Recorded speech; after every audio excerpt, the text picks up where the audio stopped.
Kita beralih ke informasi selanjutnya pemirsa. Selain dikenal dengan kota Pandalungan, Jember juga dikenal dengan kota wisata. Mulai dari wisata alam, wisata kuliner, hingga wisata budaya dan juga religi. Mengingat saat ini status PPKM Jember sudah turun menjadi level 1, sejumlah objek wisata telah dibuka kembali. Salah satunya adalah wisata Megalitikum Kamal berikut ini. Jember 1 TV dimanapun Anda berada, kabar gembira untuk kita semua, di mana saat ini Jember sudah diterapkan menjadi level 1 PPKM darurat. Nah, hal tersebut membuat beberapa tempat wisata yang ada di Jember mulai dibuka lagi atau beroperasi lagi, seperti halnya wisata alam, wisata budaya, wisata kuliner, dan juga wisata religi.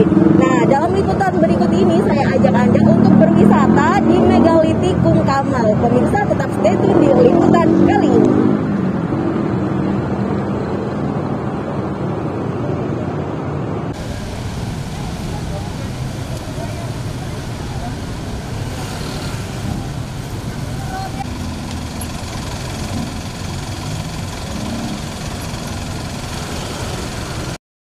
Nah, pemirsa, selain dibukanya tempat wisata di Kabupaten Jember, saat ini juga angkutan konvensional mulai diberdayakan lagi menjadi angkutan wisata. Nah, salah satunya adalah angkot. Dan sekarang untuk menuju ke wisata Megalitikum Kamal, saya akan menaiki angkot ini, pemirsa.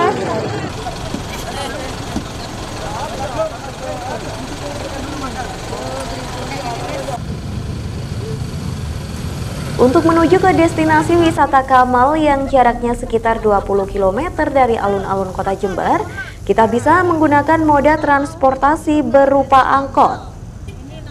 Namun, para pengunjung wisata pastinya harus menerapkan protokol kesehatan yang salah satunya adalah menggunakan masker. Megalitikum Kamal ini berada di Desa Kamal, Kecamatan Arjasa, Jember. Megalitikum ini tersebar di berbagai tempat, mulai dari areal persawahan, rumah warga, hingga halaman kantor desa. Di tempat ini terdapat dua situs sebagai tempat menyelamatkan benda bersejarah.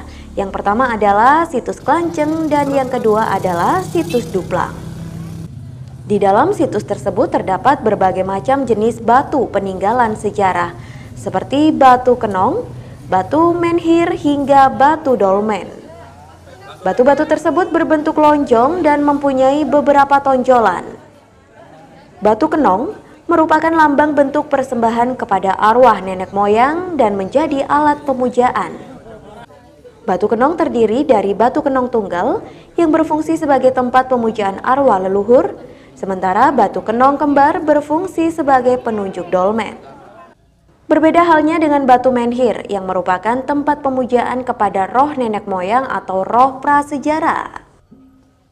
Sementara batu dolmen merupakan meja batu di mana tiap sisinya ditopang dengan 4 hingga 6 batu yang di bawahnya dijadikan kubur batu. Batu-batu ini merupakan peninggalan zaman purba yang diperkirakan dibuat sekitar 3000 tahun yang lalu. Namun saat ini kondisinya masih cukup terawat dengan baik. Salah satu pengunjung merasa tertarik dengan adanya situs prasejarah ini. Saya kan bukan asli orang Jember, tapi begitu lihat adanya ikutan tadi ada pengumuman itu saya ikut mau lihat. Rupanya di Jember ini masih ada yang mungkin sejarah dari dulu yang kita nggak tahu, seperti batu menhir, dolmen ini. Baru di sini saya melihatnya bagus. Cuman satu prasarananya yang kalau bisa jalan sama kamar mandi memang harus dimajukan, disediakan. Kalau yang lain saya rasa ya namanya di kampung saya rasa biasa. Oh bagus, saya rasa bagus sekali karena mereka anak-anak sekarang nggak tahu. Sedangkan kita yang udah tua ini nggak tahu, apalagi mungkin harus dibawa. Mungkin ada edukasi dari sekolah. Nah, kan sekarang pelajaran PPKM itu sejarah nggak ada. Mungkin dengan adanya seperti situs-situs seperti ini, mereka lebih tahu asal dari Jember ini dulunya seperti ini, zaman dinasti Hindu, zaman dinasti sudah sampai sekarang. Mereka mungkin lebih senang kan sambil belajar sambil berdharma wisata di tempat yang seperti ini. Sementara itu, menurut Kadis Pariwisata, Deborah Kresnowati berharap kepada pengunjung dan siapapun yang datang untuk bisa menjaga benda bersejarah ini. Situs Duplang ini merupakan salah satu diamond atau permata yang tak ternilai harganya karena tidak semua daerah itu mempunyai situs yang seperti Duplang ini. Di sini ada situs Megalitikum yang menceritakan peradaban Jember pada masa silam. Jadi kalau kita lihat di bawah sana masih itu ada Sungai Kamal, Sungai Tua. Nah, di situ banyak juga peninggalan-peninggalan dan orang-orang lama itu kan masih tinggalnya di dekat-dekat sungai. Salah satu bentuk atau istilahnya artefak yang ada di sini ada batu kenong. Batu kenongnya pun ada macam-macam. Ada batu kenong yang satu besar sendiri, ada batu kenong yang dua, batu kenong ganda. Batu kenong ini juga disebut batu susu. Batunya khas dan unik. Ada juga yang seperti kita lihat di bawah tadi di tempat Bu Ika, itu adalah batu kenong penunjuk arah dolmen. Jadi bukan penunjuk arah mata angin, tapi dolmen. Di situ bisa dijelaskan di mana letak dolmen, maka harus in situ.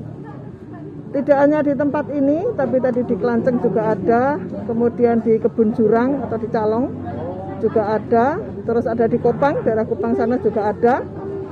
Di situ selain batu kenong, ada menhir, ada sarkofagus, ada batu lumpang, juga ada apa istilahnya? Batu tulis. Batu tulis itu ya yang di sungai besar banget. Nah, ini adalah kekayaan yang harus kita pelihara, kita kawal, sehingga memang kita awali Kamal ini sebagai kampung purba. Kampung purba di mana peradaban yang pernah ada, dan kita akan kembangkan bersama dengan Pok Darwis. Jadi memang harus Pok Darwis yang mengembangkan. Dinas pariwisata nggak bisa apa-apa mas tanpa Pok Darwis. Jadi kita optimalkan Pok Darwis ini untuk apa? Mereka biar hidup bersama masyarakat. Dan tidak boleh ada perubahan-perubahan, istilahnya perubahan misalnya mau ditembak-tembak batunya itu tidak. Di sini batu-batu ini sering juga masih digunakan ompak. Ompak itu untuk nyonggo cagak itu ya. Untuk kandang, kadang untuk rumah dan sebagainya. Kita harus lestarikan batu ini. Pemirsa, Megalitikum Kamal yang berupa situs Klanceng dan juga situs Duplang ini selain cocok menjadi destinasi wisata, juga cocok dan bisa menjadi salah satu penelitian sejarah atau wisata edukasi. Semoga dari Megalitikum Kamal ini yang berupa situs Duplang dan juga situs Klanceng dapat terpelihara dengan baik, dan bagi Anda para pengunjung atau wisatawan yang berkunjung kemari bisa menjaga apa yang menjadi sejarah kita dan tetap patuhi protokol kesehatan. Prima Irfantari, Mahardika Vicky melaporkan.